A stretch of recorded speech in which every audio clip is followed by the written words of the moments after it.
Seja bem-vindo ao canal Biologia Evolutiva do Gilvan. Angiospermas. Olha, eu tenho que fazer alguns vídeos para falar desse grupo de plantas. Então, tem muitas particularidades que eu quero explorar, porque, de fato, é muito cobrado nos concursos, nos vestibulares, as questões estão relacionadas ao reino plantae, que está relacionado aos vegetais, a parte botânica, o ramo da biologia. Então, angiosperma, ângelos, bolsa, esperma, semente. O que acontece agora? Aparece uma novidade, diferente de todas as plantas que nós falamos, agora aparece uma estrutura que é o fruto. É um formato de bolsa, é uma proteção.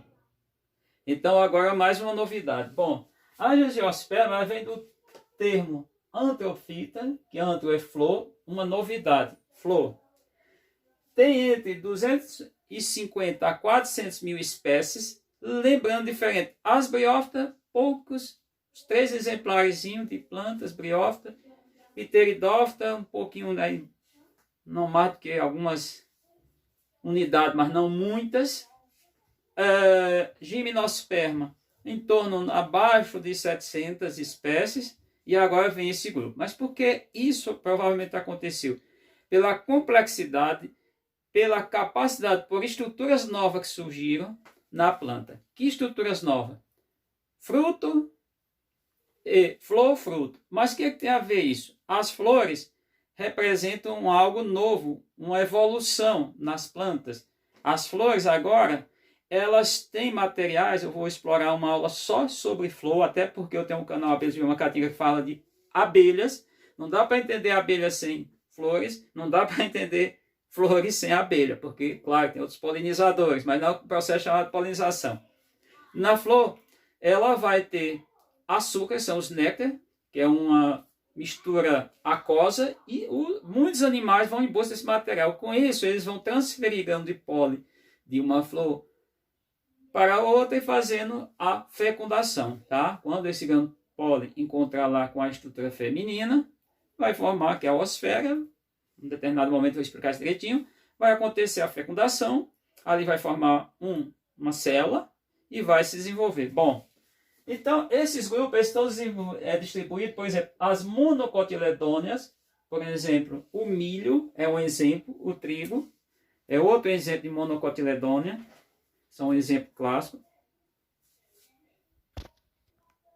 Então, as monocotiledôneas querem ser um cotilédone.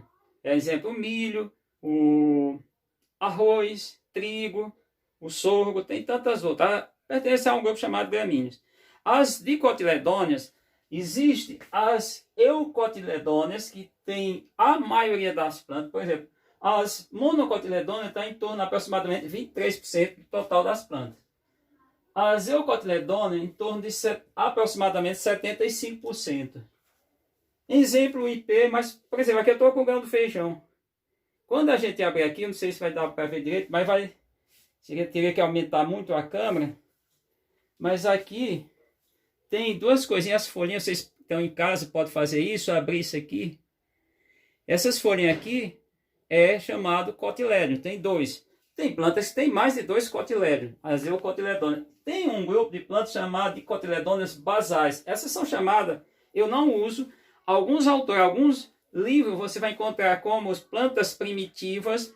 Não, talvez seja uma transição entre as gimnospermas e as angiospermas, porque as gimnospermas vieram primeiro, ou seja, as primeiras foram as briófitas, depois pteridófitas, gimnospermas e angiospermas, tá?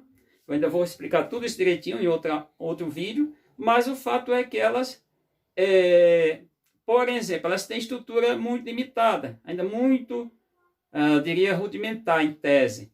Não sei se o termo está tão adequado. Um exemplo é a Vitória regia. Magnolia também é outro exemplo de cotiledôneas basais. Tanto só tem em torno aí de 2% de espécie. Bom, agora uma coisa interessante. Além da raiz, do caule, da folha que eu falei, que tem nas plantas, aparece uma novidade, a flor. Mas o que é flor? Antes, quando eu fiz o vídeo sobre gimnosperma, já falei que aqueles trovos, na verdade, a formação ali já é uma modificação de folhas. Isso aqui, na verdade, flor é uma estrutura diferenciada, são folhas modificadas. Ou seja, não modificada que se diferencia a chegar à flor. O que tem muitas coisas na flor, tem um vídeo só para a flor. Mas o que a gente vê numa flor? A gente vê uma estrutura que é uma estrutura normalmente de cor verde e uma cor colorida, outra coloração, cor bem chamativa. Ali nós temos sépalas e pétalas. As pétalas têm cor, sempre se destaca. Tá? Ali vai estar junto ao ovário, vai ter androceu, gineceu, vai ter uma série de coisas, mas vamos falar depois. O fruto é pela a fecundação. Aí há uma diferenciação também, vou chegar lá para falar exclusivamente sobre fruto. Tem diferentes tipos de frutos. E a reprodução. A reprodução agora, ela depende de vários fatores. E a dispersão, a propagação das plantas. Que fatores esses? Polinizadores. Pode acontecer ainda por vento? Pode. Ou por vento? Poderia, que é a anemofilia que eu falei. Mas normalmente acontece por pássaro, tá? Que é a ornitofilia. No caso, mais ou menos seria isso. Que é o pássaro vai fazer os polinizadores. Pode ser por inseto. E aí entra uma questão quando fala de inseto. Mais ou menos, em torno de 90% da polinização se dá por abelhas. Abelhas são os polinizadores mais eficientes. Eu vou chegar a falar sobre isso. Talvez um vídeo só para polinização.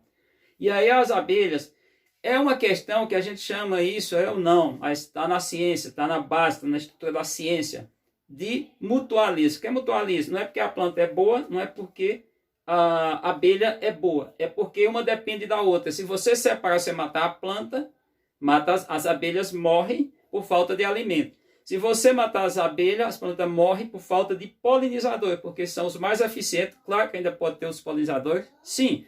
Saiu há uns 2 anos, até foi engraçado, meus alunos chegaram na escola falando sobre um tipo de polinização artificial, robôs, mas jamais eles vão conseguir fazer como as abelhas, porque as abelhas visita milhares de flores, só numa viagem que ela chega ali, tá? Então isso vai dar uma capacidade enorme de polinização. Só para a gente ter uma ideia, só para eu citar essa importância, por exemplo, tem os polinizadores que são específicos, que são um processo chamado de coevolução e, nesse caso, espécie específica. O que é isso? A espécie certa para a planta certa. E a espécie de planta certa para fornecer o alimento certo para a abelha.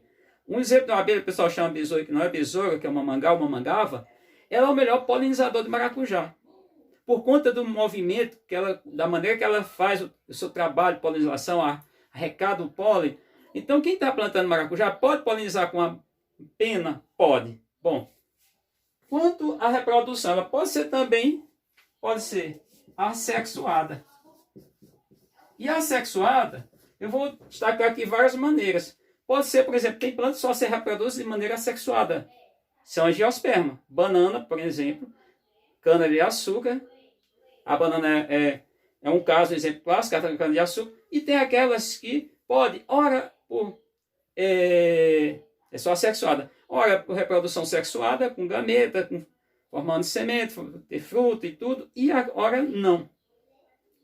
Pegar, por exemplo, a mandioca. A mandioca ela pode se reproduzir por planta, você pode fazer a germinação, provocar, ou, vamos pensar, estimular, e pode ser por caule. Normalmente, nas culturas de mandioca, o pessoal faz com caule. Isso é uma reprodução assexuada. E, nesse caso, é assexuada e usa uma coisa nova. O clone, você está fazendo a clonagem. Por que a clonagem? Porque o ser que você está tirando ali, você está tirando parte de um ser para fazer outro ser. E tem toda a mesma configuração genética, não alterou nada. Tá? Então isso é um tipo de clonagem. O pessoal pensa que clonagem vai só a nível de DNA. Não, isso é clonagem.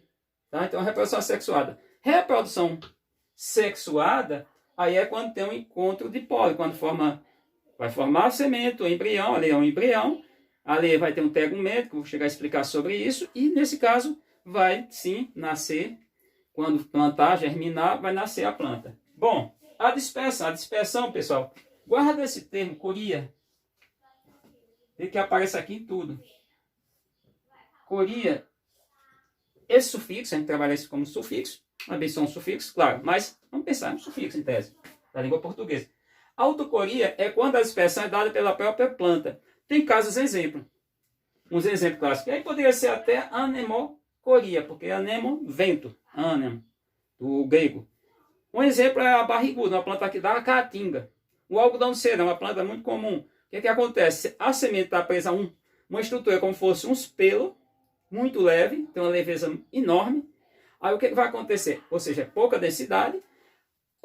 Ela vai soltar, quando ela abrir o fruto, aquilo vai se dispersar e tem outros, tá? Então vai se dispersar, vai levar a uma distância. Por quê? Porque esse fruto ele não tem atrativo para os animais. Aí é uma questão de adaptação das espécies, que são não apenas uma. A chamada anemocoria é quando o vento mesmo, o próprio vento vai levar, tá? Tá dentro disso aqui a autocoria. A autocoria seria, na verdade, nem dependesse do vento. A própria planta, tem um caso de planta, por exemplo, a mamona, que é uma planta asiática, ela se propaga da seguinte forma: quando a mamona está seca, madura, ela explode, como fosse uma explosão, e lança a semente a uma distância. O pinhão é outro exemplo, que da caatinga, tá? Tem vários pinhão roxo. A hidrocoria é quando acontece por água. Por exemplo, coco. O que o coco tem? O coco tem uma estrutura muito grande, vamos analisar uma quantidade de materiais e uma quantidade de água que, como tem pouca água quando ele está maduro, e outra parte ali, aquela parte que o pessoal chama, sei lá, não sei como é que chama do coco, a carne do coco, aquela parte toda é rica em lípidos, a gente sabe que esses materiais todos têm densidade inferior da água, cai na água, a água transporta. Então a propagação na natureza se dá pela água. Pode ser a zoocoria, que é isso? Zoo animal, pelo animal.